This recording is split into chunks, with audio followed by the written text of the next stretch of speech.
Beirut under fire, Israeli airstrikes, target Hezbollah. The skies over Beirut erupted in flames as Israeli fighter jets launched a series of airstrikes. The target? Hezbollah, the powerful militant group based in Lebanon.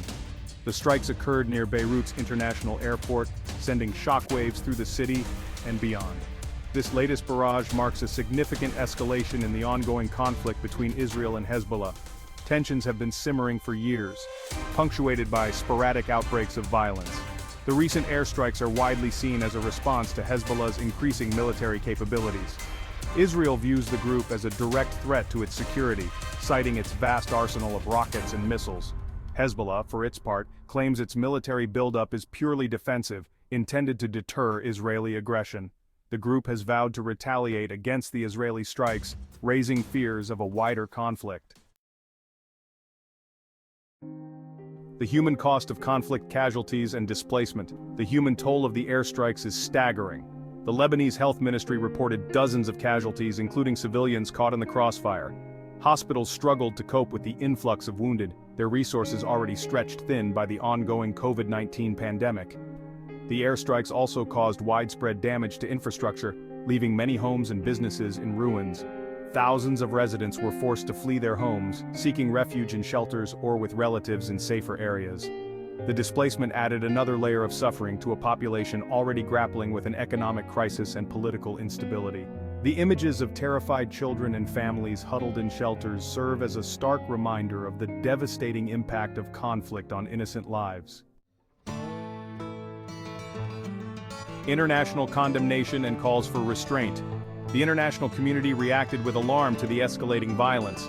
The United Nations Security Council held an emergency meeting, but failed to agree on a joint statement due to divisions among its members.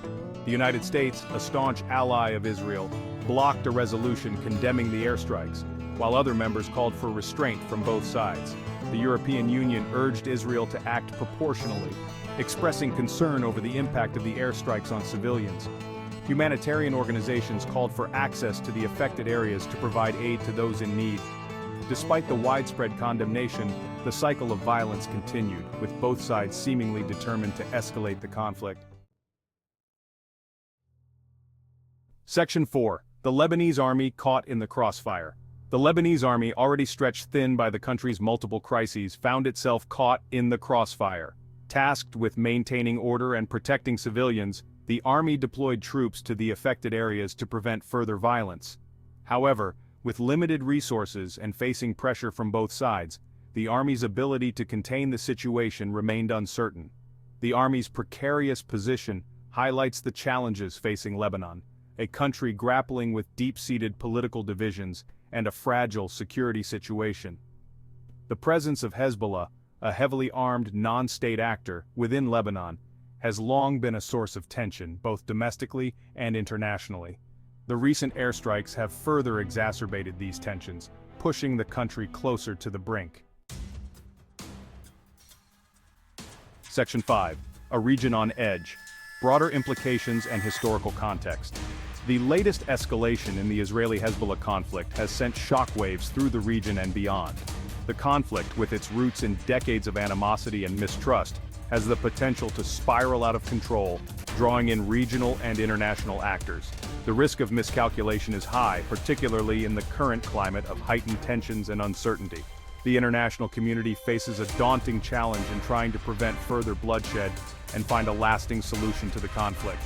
The road to peace is long and arduous, requiring dialogue, compromise, and a shared commitment to ending the cycle of violence. However, as long as the underlying issues remain unaddressed, the region will continue to teeter on the brink of chaos.